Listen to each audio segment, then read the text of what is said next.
Salud amigos, donde quiera que se encuentren de ese lado del receptor, en Venezuela o en cualquiera de los países desde los cuales nos acompañan a través de nuestros servicios satelitales. Y por supuesto a través de las páginas web en cualquier lugar de nuestra querida, contaminada y única nave espacial. La misma que desde la última vez que nos vimos ha dado otra vuelta sobre su eje imaginario y sigue generando acontecimientos en pleno desarrollo.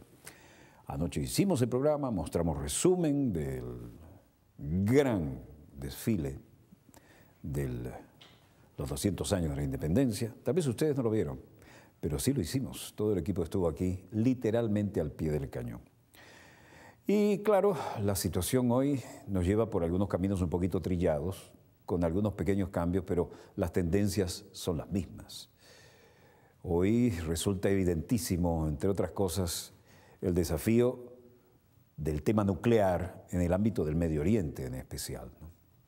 Israel ha festejado su nuevo aniversario y desde el impresentable canciller Lieberman hasta Netanyahu, todos se han llevado por delante todos los acuerdos previos, siguen hablando de Jerusalén como capital única, eterna e indivisible del Estado de Israel. Eso viola todas las resoluciones de la ONU, incluyendo las que dieron lugar a la creación del Estado de Israel. Pero es la posición oficial de la derecha israelí y probablemente la de la mayoría de la opinión pública. Al mismo tiempo, siguen presionando a Irán sobre el tema nuclear e Irán se sigue riendo de las presiones. Y al mismo tiempo, se filtran a través de Washington algunos datos como, por ejemplo, fíjense esto, ¿no? Corea. Hoy, en la rueda de prensa del Departamento de Estado, sale un periodista asiático como mandado a hacer y dice, tenemos versiones de algunos medios de la zona de Corea del Sur, de que tal vez Corea del Norte estaría preparándose para un tercer y nuevo ensayo nuclear. Imagínense eso, ¿no? Cuando todavía no se ha solucionado ni siquiera el tema de la unidad de superficie que se hundió, con más de 40 víctimas, o al menos Pyongyang ha dicho que ellos no tienen nada que ver con el hundimiento, pero la tensión sigue y las tropas de los Estados Unidos que están desplegados allí desde la década del 50, donde como ustedes saben hay un armisticio y no un tratado de paz, siguen también desarrollando una de las maniobras combinadas más importantes hasta ahora, ¿no? Por supuesto, esto genera preocupaciones en Japón, en China, y el tema de Afganistán, con la inseguridad total, pese a la presencia de las tropas de Estados Unidos y todos sus aliados de la OTAN, sigue siendo un verdadero papelón, que además se vuelca peligrosamente por la frontera noroeste hacia Pakistán, que como siempre hay que repetirlo, es una potencia nuclear, pero con una oficialidad de tendencia y sin pero, musulmana. En respecto a la situación de Irán, no acepta presiones y sigue llevando adelante el desarrollo de su tecnología, además de seguir desarrollando también los vectores que preocupan a Occidente porque eventualmente podrían ser los portadores de una cabeza nuclear. Por lo menos ese es el fantoche que permanentemente reaviva Israel y el gran y poderoso lobby pro-israelí en los Estados Unidos. Turquía ahora ha entrado en lisa, ángulo sensible de la OTAN, sobre todo después de la caída del Shah en Irán, y está dialogando a alto nivel, ¿no?, con el gobierno de Irán. Por lo demás, Europa sigue preocupada por el tema de los aviones que no vuelan por el volcán en Islandia, pero parecería que algunos han vuelto a volar y hay serias interrogantes sobre esto. Veremos cómo se refleja todo esto del lejano oriente y del Medio Oriente en las reuniones de prensa del Departamento de Estado, donde Crowley ha salido a jugar en este ping-pong y evidentemente quieren mantener vivo las opciones de un eventual ataque a Irán, pero Irán sigue firme como el peñón de Gibraltar. Veamos los acontecimientos en pleno desarrollo y veamos también cómo esto se transforma en las imágenes. Lo que estamos viendo aquí es la gran conferencia sobre el tema nuclear que había citado el gobierno de la República Islámica de Irán. Y fue para hacer valer su posición y el derecho a desarrollar tecnología nuclear pacífica propia. Esa es la versión oficial y de ahí no se ha movido un milímetro.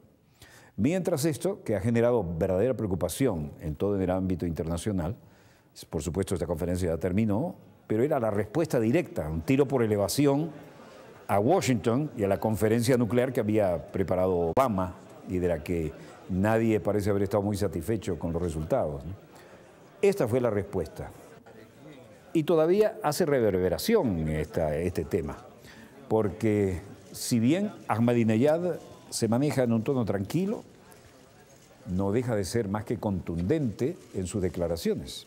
Finalizó ya hace días la conferencia nuclear con un llamado a Israel a la no proliferación y una solicitud de que Estados Unidos, que fue el primer país que ha usado 2 armas nucleares, Hiroshima y Nagasaki, contra la población civil, sea expulsado de la Agencia Internacional de Energía Atómica.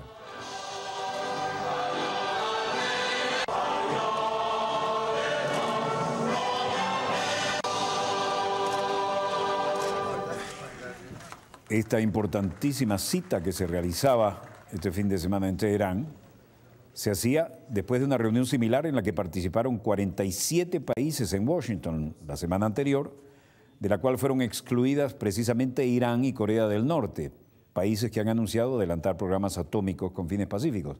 De manera que si querían una respuesta contundente, aquí la tuvieron en Teherán, ¿no?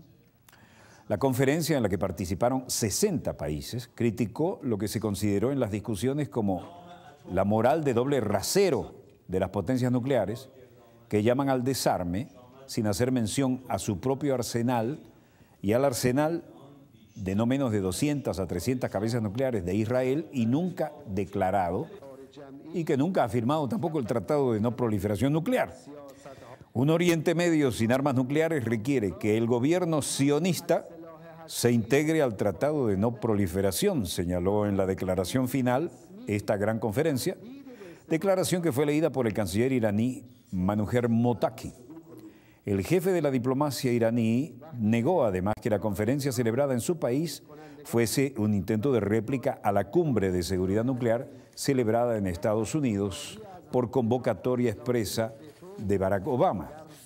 La conferencia de Teherán no es un proyecto contra otro proyecto, dijo, sino un proceso a una convocatoria general para invitar a que se despierten las conciencias del mundo y que cumplan con los compromisos.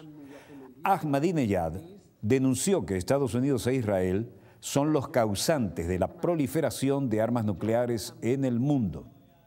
Mahmoud Ahmadinejad acusó a Estados Unidos de ser el único criminal nuclear en la carrera armamentista, por lo que exigió una reforma del sistema internacional de inspección nuclear y, oigan bien, la expulsión de Estados Unidos de la Agencia Internacional de Energía Atómica.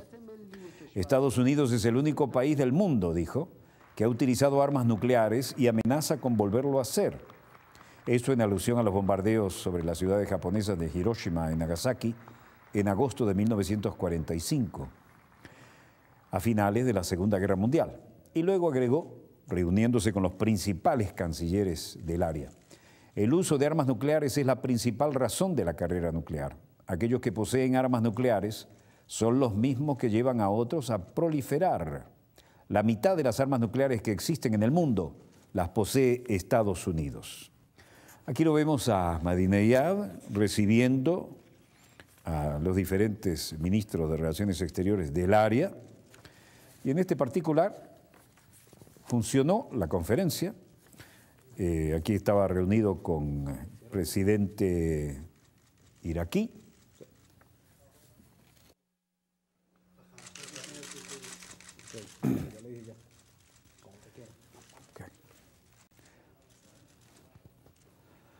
Bueno, aquí las cosas,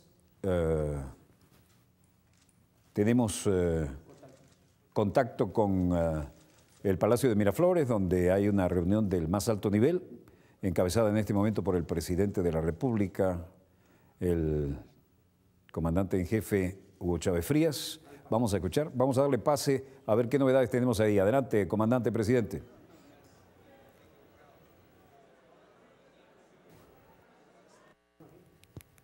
Martínez, buenas noches, Walter, a ti y a todo el equipo de Dossier y el Canal 8. Aquí estamos conversando con el presidente Raúl Castro y con todo su equipo, los vicepresidentes, el canciller, bueno, la comisión mixta de trabajo.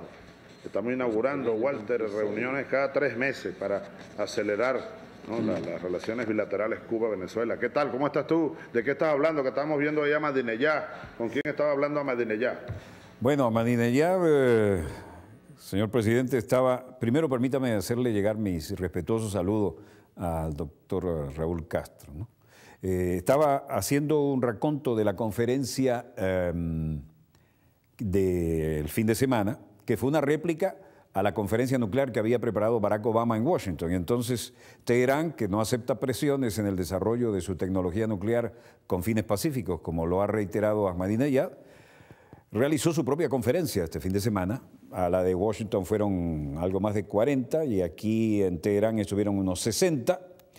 Y el resultado ha sido que todos los países están de acuerdo en que el uso nuclear, el uso de la tecnología nuclear es un derecho de cualquier país a desarrollarla de forma pacífica y que los grandes responsables del desarrollo del armamento nuclear son, como lo dijo Ahmadinejad, Estados Unidos, que tiene la mitad de las cabezas nucleares del mundo y que fue el único país que lo ha usado 2 veces contra la población civil, y al mismo tiempo denunció el enorme arsenal de armas nucleares, no menos de 200, tal vez 300, que a partir del reactor de Dimona tiene el Estado de Israel, que además nunca ha firmado el Tratado de No Proliferación y que desde luego nunca habla de ello, aunque exige que Irán no desarrolle tecnología nuclear, según Irán, con fines pacíficos. Bueno, Walter, mientras tanto nosotros aquí estamos hablando, bueno, es de la integración para la vida, para el desarrollo. Recordemos que el presidente Castro llegó a las 5:30, nos cayó un poquito de agua, estaba lloviznando, y desde entonces no hemos parado. Nos reunimos como 3 horas en privado, evaluando situaciones políticas, económicas, cruzando información, revisando planes, y nuestros ministros aquí en la sala del Consejo de Ministros. Ahora nos hemos sumado nosotros 2. Trabajando también. Trabajando mucho, mucho. Quizá más que nosotros, ¿tú crees? No, nunca, ¿verdad? Nunca. Bueno, Raúl, ¿qué le vas a preguntar tú a Raúl? Ahí está Raúl, ahí te lo dejo, pues. No, en primer lugar soy yo el que le voy a preguntar. ¿Puedo, Walter? Comandante, presidente. ¿Qué dijo? Le escucho, adelante. Bien. Muchas gracias por su saludo, igualmente los saludo. Estoy seguro que el más asiduo televidente que usted tiene en Cuba, que no es otro que el compañero Fidel, nos está viendo en estos momentos. Vamos a dar un aplauso a Fidel. Me han dicho que agarre el micrófono con la mano, pero creo que se oyó lo que dije anteriormente. Le mandamos un saludo a Fidel por ambas delegaciones de Venezuela y Cuba. Yo transmito un saludo a Walter también. No soy tan asiduo televidente de tus programas, porque no siempre tengo el tiempo necesario. A veces te veo de madrugada, en la última, creo que de madrugada, en algunas de las estaciones lo repiten. Sur lo repite en la madrugada. Puedo decirte que es uno, no quiero decir el que más, para no herir a nadie, ni tengo conocimiento de todo de todos los programas para poder hablar así, pero uno de los programas más interesantes que yo escucho, de noticias, por los análisis, por la forma de su presentación. Hace un momento, antes de salir al aire, estaba preguntando qué quiere decir esa palabra que pronuncias en árabe en la despedida del programa. ¿Me la puede contestar ahora? Con mucho gusto. Bueno, si la despedida es en árabe, debe ser los viernes, cuando decimos Salam Aleikum, es decir, la paz sea contigo. Salam Aleikum, la paz sea contigo. Esa es la expresión en árabe que usamos los viernes. Pero es más larga. Bueno, lo que pasa es que los viernes tratamos de recordar que en esta tierra de gracia, en la que felizmente lo tenemos usted aquí como invitado y toda su comitiva, y saludo de paso a todos los que están allí con ustedes, aquí convivimos en santa paz los representantes de las tres grandes religiones monoteístas, cosa que no ocurre en el Medio Oriente y todos los días vemos las confrontaciones. Entonces, la despedida que hacemos es Shabbat Shalom, deseamos la paz del sábado a la comunidad hebrea que nos ve en todas partes y decimos Salam Aleikum, la paz sea contigo para la comunidad árabe y para nosotros los cristianos, y usted es jesuita de formación, tiene que recordarse lo que significa Pax Tecum, es decir, la paz sea contigo. Exactamente. Aquí no estamos viendo la imagen, ahora volvió. Muchas gracias por la explicación. La pregunta que te hizo el presidente Chávez sobre el presidente de Irán, Ahmadinejad, sobre este problema que estabas explicando, y hablaba de Israel también. ¿Sabe que recuerdo un tema que he tratado de indagar e incluso cuando tuve una reunión el pasado año con el Baradei antes de que abandonara la OEIA, Organización Internacional de Energía Atómica? Le pregunté si él tenía noticia. En aquel momento él no estaba allí, ni hasta ahora, ya concluyó su actividad. Si alguna vez oyó decir que Sudáfrica tuvo armas nucleares. Porque en la última etapa de nuestros largos años de ayuda a ese país y al cono sur de África, que luchaba por su independencia, después de los grandes combates de Cuito Cuanavale, que decidimos concluir ya esa guerra, y enviamos el refuerzo de Cuba bajo nuestra responsabilidad, en nuestra propia flota mercante, mandamos hasta aviones que podían plegar las alas como los MiG-23, e hicimos una agrupación de tropas en total de 55.000 hombres, la mayoría en el sur de Angola, que sumaban cerca de 1.000 tanques de 55, alrededor de 1.000 piezas de artillería de campaña, autopropulsada una parte de ella, alrededor de 1.000 piezas antiaéreas de todo tipo, con una buena cantidad de cueteril, e hicimos una agrupación que fue la que decidió ya al final de esa campaña, sin librar ninguna gran batalla. Nos hicieron un hostigamiento los surafricanos, le derribaron un helicóptero con un cohete a largo alcance que ni se veía en el horizonte, y le dimos un golperio en la presa de Calueque, que todavía se recuerda la frase que en Afrikaner dejaron escrito los soldados que estaban allí. Esa presa le daba energía a toda Namibia y separa la frontera norte de Namibia con la del sur de Angola. Y ese soldado africano escribió en su idioma: los MiG-23 nos partieron el corazón. Construimos un aeropuerto de campaña en 79 días, que por cierto lo protegía en sus inmediaciones más próximas. Eran varios anillos de protección antiaérea. Un regimiento de artillería antiaérea de mujeres, que por suerte no tuvieron necesidad de combatir, por allí se mantuvieron firmemente. Al llevar nuestra aviación obtuvimos el dominio del aire, que nunca lo habíamos tenido en Angola. Y los surafricanos no les quedó más remedio que sentarse a discutir en firme, porque ya llevábamos mucho tiempo discutiendo en diferentes capitales del mundo la solución de este problema. Ellos solicitaban la salida de Cuba como primera condición, y nosotros, en la aplicación del acuerdo 465, de la ONU sobre la liberación, la independencia de Namibia. Así estuvimos por todas las esquinas del planeta y nosotros firmes. Y las tropas listas. Incluso por allá conservo todavía en La Habana una maqueta gigante de hasta dónde íbamos a llegar en el primer golpe. No nos podía parar nadie con el dominio del aire por la vía de la aviación superior que trasladamos para allá y por la cohetería antiaérea que llevábamos. La masa de tanques en un desierto, carretera asfaltada, no había quien nos parara. No recuerdo era el nombre del lugar, Gran Fontaine creo que se llamaba, el primer avance que íbamos a hacer.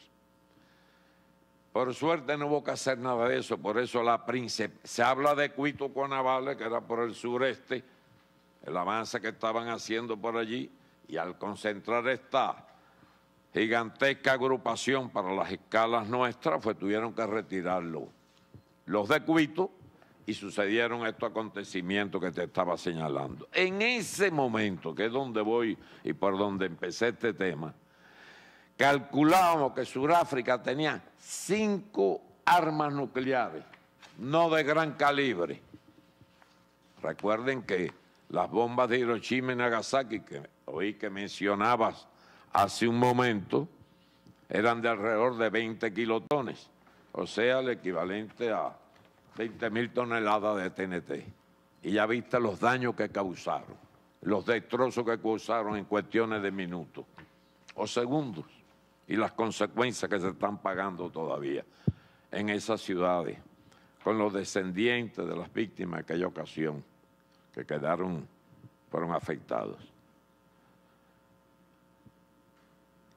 A tal extremo que en el análisis que hicimos ante esa situación no nos retiramos. Y Fidel ordenó hacer grupos tácticos y las grandes unidades las transformamos rápidamente en grupos tácticos de alrededor de 1.000 hombres con una gran fuerza de tanques, infantería autopropulsada en carro blindado, artillería autopropulsada y su correspondiente defensa antiaérea, y los dispersamos en un área mayor.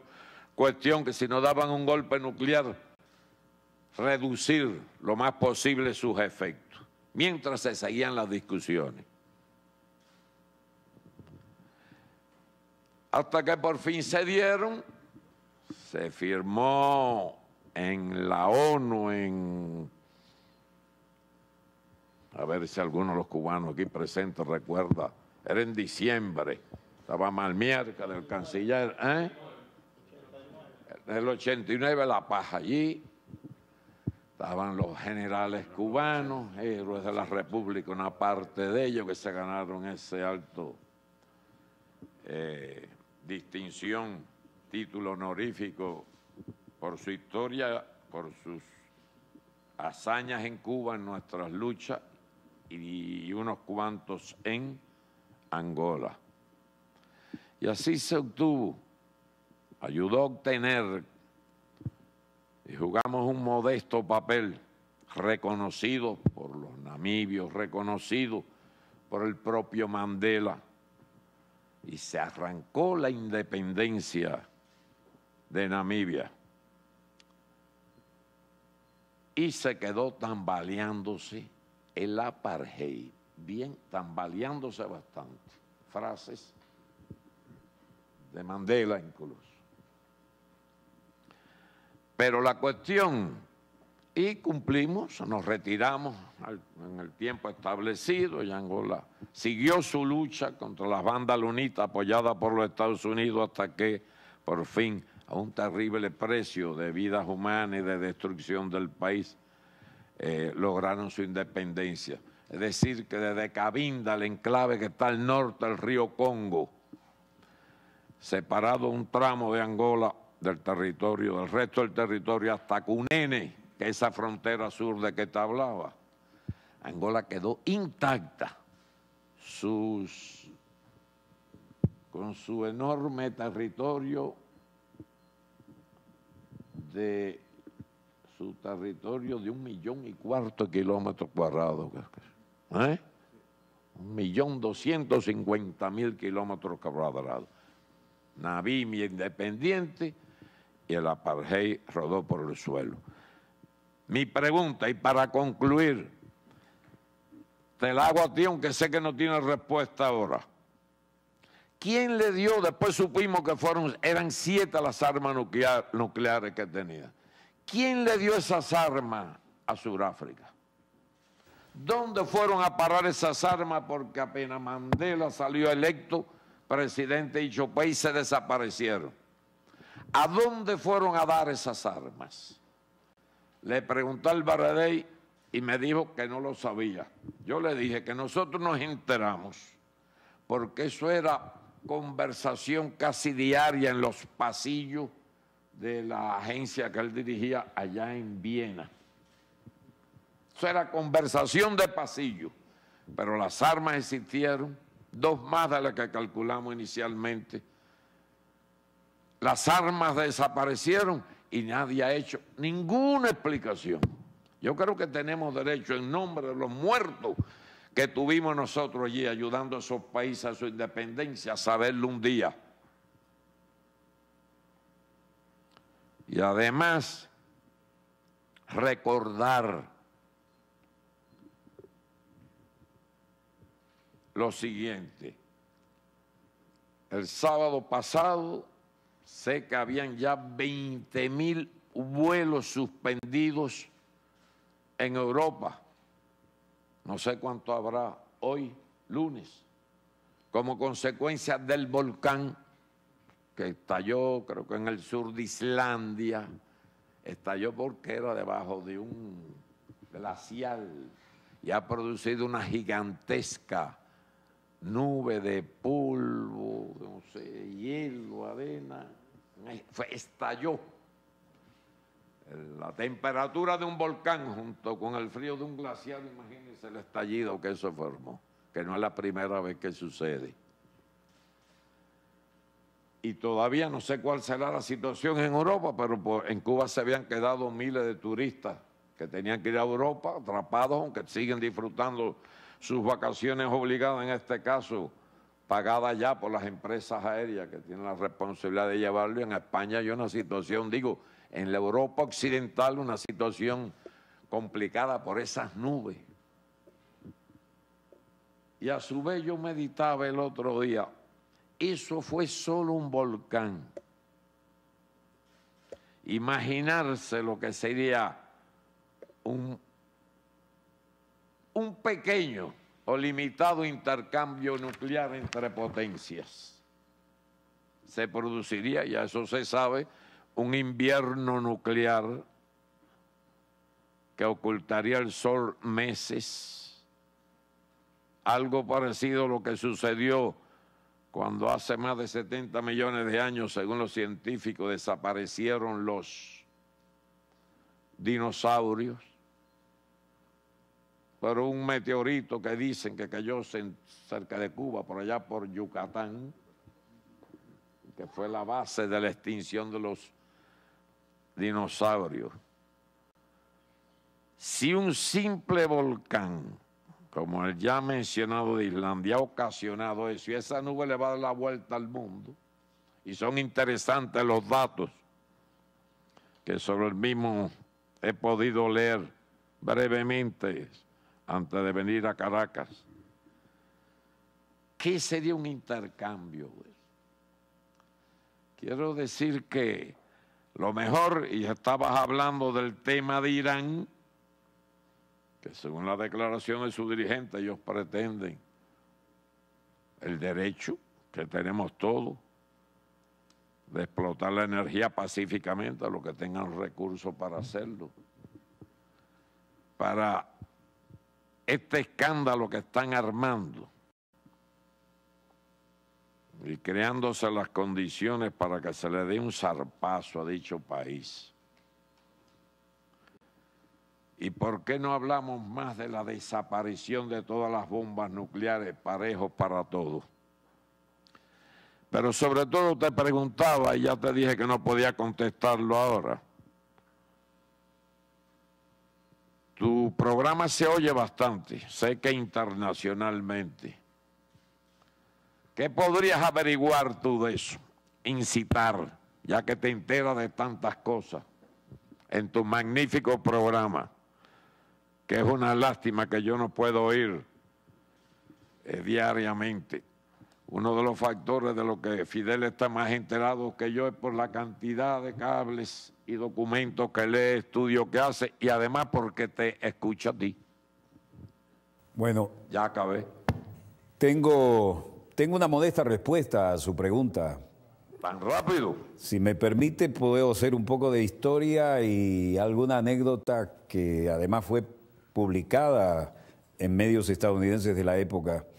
En Sudáfrica, en pleno apartheid, se sabe que los satélites de aquella época descubrieron un estallido al sur, en lo que presuntamente puede haber sido una prueba nuclear en algún barco destinado a desaparecer, muy al sur de Sudáfrica.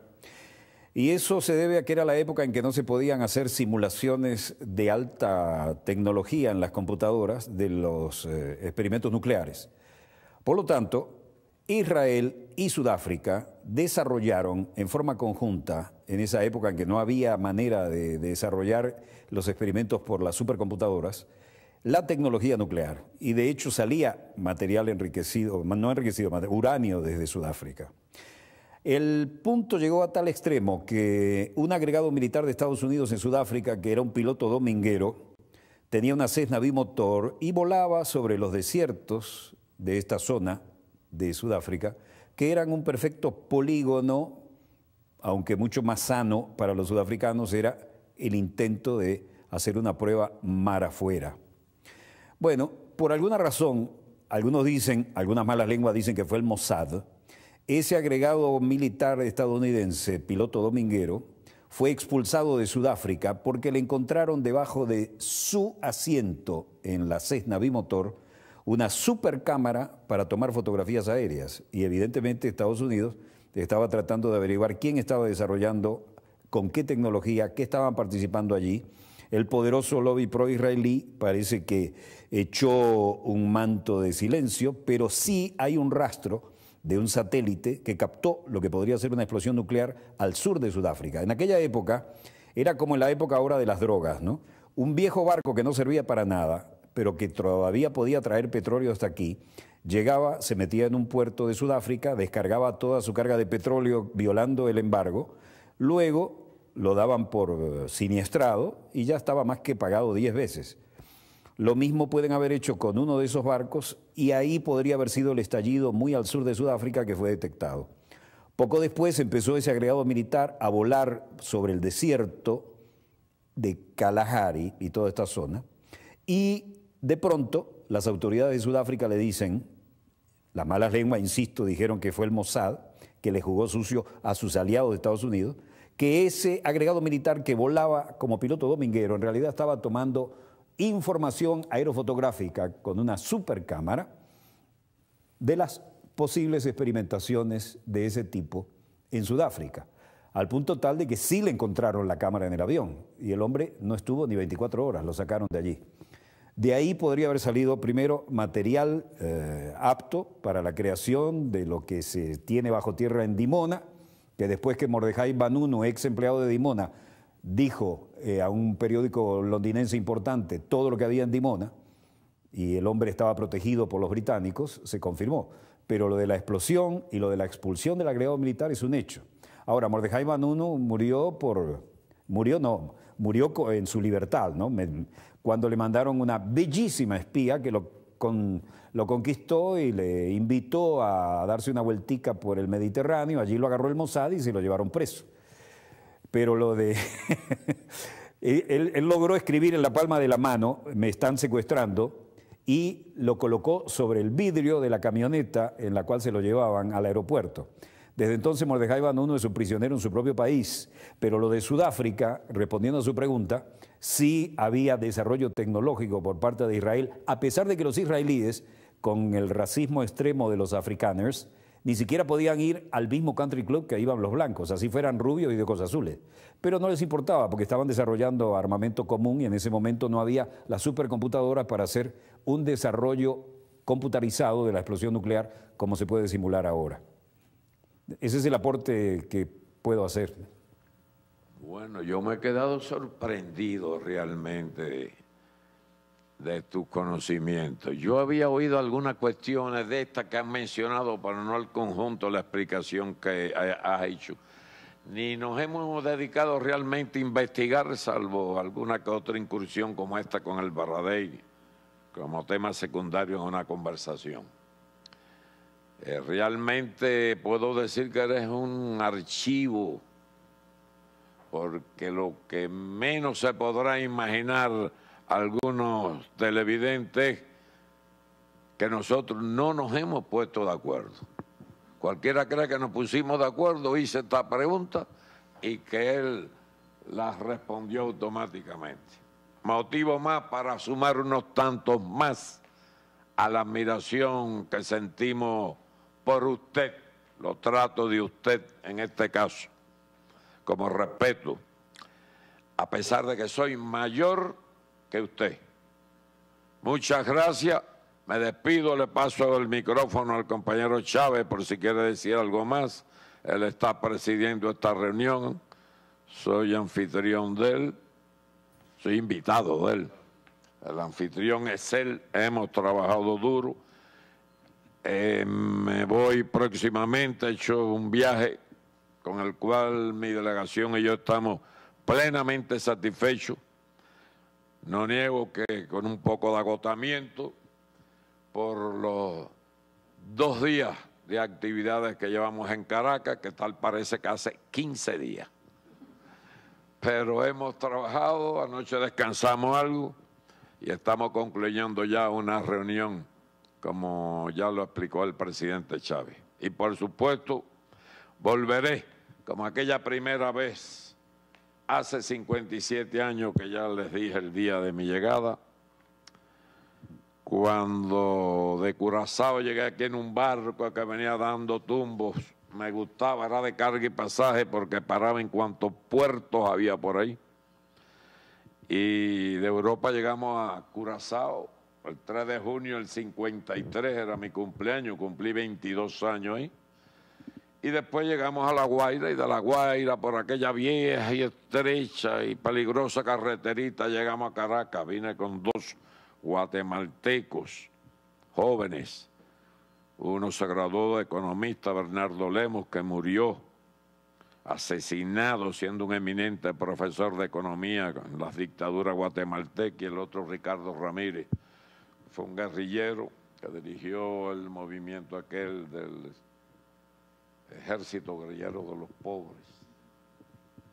Yo soy el único superviviente de aquella aventura juvenil, y lo primero que hicimos, cumpliendo lo que Martí nos enseñó, es pedir que nos llevaran al monumento del libertador Simón Bolívar y le rendimos un modesto homenaje. Es decir que volveré más rápido de lo que hice la vez anterior. Un abrazo para usted en nombre de todos nosotros y de su amigo y admirador Fidel Castro también. De Chávez no te lo digo porque ya él lo dijo antes. Hasta la próxima.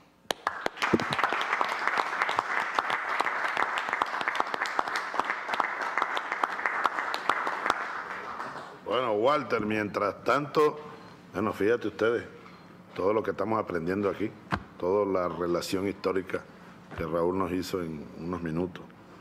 Y la respuesta de Walter, en verdad, ni siquiera estaba previsto que conversáramos con Walter. Ni siquiera estaba previsto que conversáramos con Walter porque desde las 7 de la noche estábamos por salir al aire y era para hablar con Dair Ral, después con el otro programa, así que fuimos corriendo la hora y llegó Walter a las 10 de la noche. Walter, yo solo, fíjate, oyendo a Raúl y toda su relación histórica, valga la pena subrayar que cuando Raúl vino aquí la primera vez, ni yo había nacido. yo no había nacido todavía, lo cual no significa que te esté diciendo viejo, ¿no? 1953. Ahora, toda la vida. Los luchadores verdaderos nunca se ponen viejos. Ahora, 89. Walter, hay una versión por allí, también de los años 80. Yo leí en algún informe de inteligencia, no recuerdo exactamente, tú sabes que estuvo ayer, pues además de la Cumbre del Alba, el monumental desfile del Bicentenario, un día esplendoroso y adornado, pues, y engalanado con la visita de tantos amigos del mundo, los presidentes de la Alianza Bolivariana y la presidenta argentina. Cristina se quedó para la reunión de trabajo trimestral. El día de hoy firmamos 25 convenios de cooperación adicionales a lo que ya tenemos con esa hermana República Argentina. Y conversamos en privado unas 2 horas también, evaluando un conjunto de temas. Y estábamos hablando precisamente del tema nuclear, de la energía nuclear con fines pacíficos. Yo le comentaba de la visita reciente de Vladimir Putin aquí y ella de la visita del presidente Medvedev a Buenos Aires también, casi simultáneamente. Y yo le ratificaba que nosotros estamos decididos a incursionar, Rafael, ¿no?, en el tema, bueno, del uso de la energía nuclear con fines pacíficos. Y estamos interesados en la experiencia que tiene Argentina de hace bastantes años, y Brasil también. Estamos en eso. Pero yo recordaba, porque hablábamos, por cierto, del tema Malvinas. Ella lo denunció con mucha claridad y valentía ayer en la Asamblea Nacional, cuando hablaba del doble rasero, de las potencias y todo aquello, y las agresiones, y el colonialismo. Pero yo leí, Walter, Raúl, en alguna, después de la guerra, que nos dolió tanto, ¿no?, como la Inglaterra y Estados Unidos, unidos, ambos, y algunos otros países de América Latina incluso, apoyaron aquello, algún país de América Latina. Entonces, el TIAR de asistencia recíproca, bueno, que lo patearon y lo echaron a la basura. Ahora, yo leí, Raúl, en alguna parte que el gobierno inglés, era Margaret Thatcher, ¿no?, la primera ministra, y el alto mando, pues, el alto mando militar inglés, estaba considerando bombardear Buenos Aires. Y en alguna parte de esos informes que por ahí corrieron, ¿no?, que alguna vez lo tuve en mis manos, militar como yo fui, incluso trabajé aquí 1 año y tanto en el Consejo de Seguridad y Defensa de la Nación. Y bueno, ya yo andaba además de jefe de un movimiento revolucionario en el ejército, así que uno andaba indagando, buscando información y corría inteligencia contra inteligencia. Eran unos días apasionantes, no tantos como estos, o tan igual como los de ahora. Pero en alguna parte yo leí de que ese alto mando militar inglés incluso llegó a discutir la posibilidad de lanzar una bomba, un arma nuclear de esas que llaman tácticas, ¿no?, sobre Buenos Aires, si es que se hubiesen visto en situaciones más delicadas, ¿no?, tomando en cuenta la distancia. Estamos hablando, bueno, muy cerca de Sudáfrica, ¿no?, un poco más hacia el oeste, como sabemos, al suroeste de Sudáfrica, que estaba señalando tú, están las Islas Malvinas. Walter, ¿tú en alguna ocasión oíste hablar de eso? Tú que estás tan bien informado y eres un archivo, dijiste tú, una biblioteca, un internet, una cosa de esta. Walter. Señor presidente, sí, eso se filtró, pero nunca se supo si era intenciones de tratar de doblegar la voluntad de resistencia. En ese momento yo estaba cubriendo desde las Naciones Unidas las negociaciones y tuve la oportunidad de hablar con algún periodista de la hermana República Argentina y se sabía, por lo menos en el análisis mío daba que no iba a haber ninguna negociación y que, recuerdo que fue Maidana quien me entrevistó, me dice, bueno, estábamos esperando al secretario general y me dice, brevemente aquí el colega venezolano ¿qué opina de estas negociaciones? Y le digo, mire, Maidana, aquí no va a haber negociaciones, aquí lo que vamos a tener, dije así, me involucré con el sentido de patria grande con que manejamos ese tema. Aquí lo que vamos a tener es una sangrienta guerra en el sur y le digo más, va a ser una guerra aeronaval. Bueno, se tragó el micrófono, nunca salimos al aire, pero después que se rompieron las hostilidades, se había manejado esa hipótesis y hay algo que avala esto. Los aviones Avro Vulcan, un monstruo de ala delta, que iban a desguace, ya iban a desguace, irónicamente tuvieron su bautismo de fuego en el conflicto de las Malvinas, mediante varios reabastecimientos, porque hay que ver la distancia entre la base de operaciones en Inglaterra, en el Reino Unido, y allá al sur profundo. Si la podemos mostrar aquí en el mapa se ve claramente. Los Avro Vulcan, que tenían que salir del Reino Unido, por ejemplo, Bryce Norton, la base de la Real Fuerza Aérea, estaban destinados al desguace y sin embargo los tuvieron que poner otra vez en servicio para hacer semejante vuelo como es este. Estamos hablando en términos de kilómetros, estamos hablando de menos de 14.000 kilómetros. Había un reabastecimiento permanente para llegar a poder utilizar su capacidad de bombas, pero no las nucleares, sino las convencionales, para poder en ángulo dispararla sobre la pista del aeropuerto de Stanley, Port Stanley, para dejarlo no operativo y luego volver con reabastecimiento, recorrer todo el Atlántico, más bien pegados al área de África, para retornar al Reino Unido. Uno de ellos perdió, y estamos hablando de bombarderos diseñados para lanzar bombas atómicas. De manera que la hipótesis era, vamos a usar los Avro Vulcan para bombas convencionales, ¿y por qué no estudiamos también la hipótesis de lanzar una cosa que acabe con todo esto? Y el otro puesto de reabastecimiento, que era una islita en la que estuve 3 veces rumbo a Malvinas, aquí, Ascension Island, donde estaba concentrado el mayor e increíble cúmulo de apoyo logístico.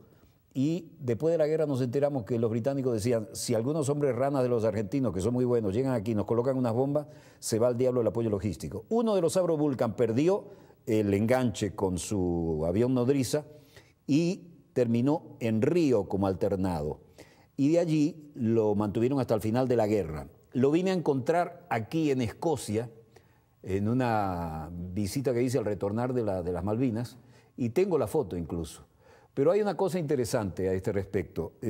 Yo tuve una entrevista con el entonces presidente de Perú, el arquitecto Fernando Belaúnde Terry, quien estaba haciendo lo que no había podido lograr Alexander Hay, el ex secretario de Estado, haciendo el shuttle para tratar de parar las cosas antes que rompieran las hostilidades.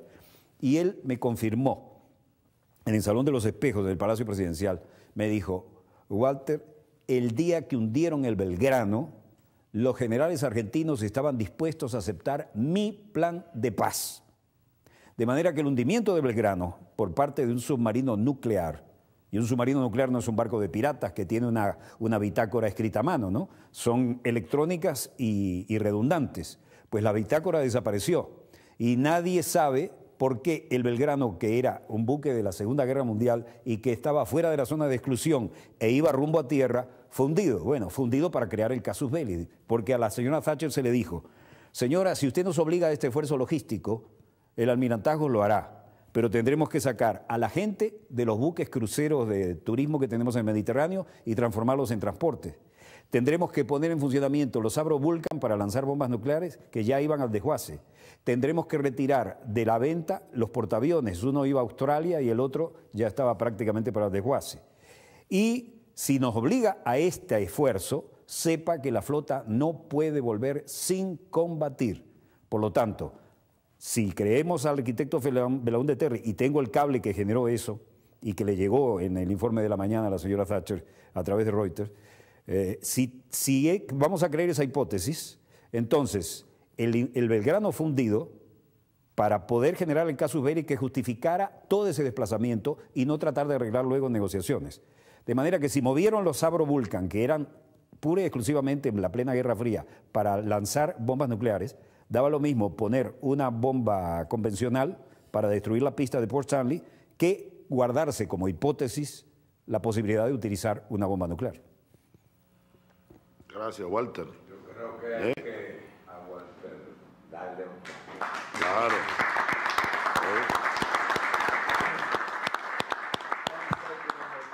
Necesidad de algún dato preciso. Llamamos a Walter. En vez de andar buscando por los archivos, llamando a los especialistas, llamaremos a Walter Martínez.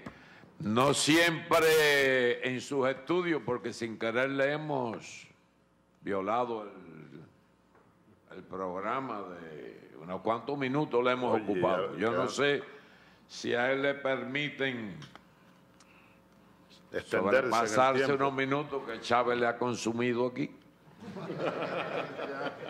O si se verá obligado a decir, disponga usted de las cámaras, señor director.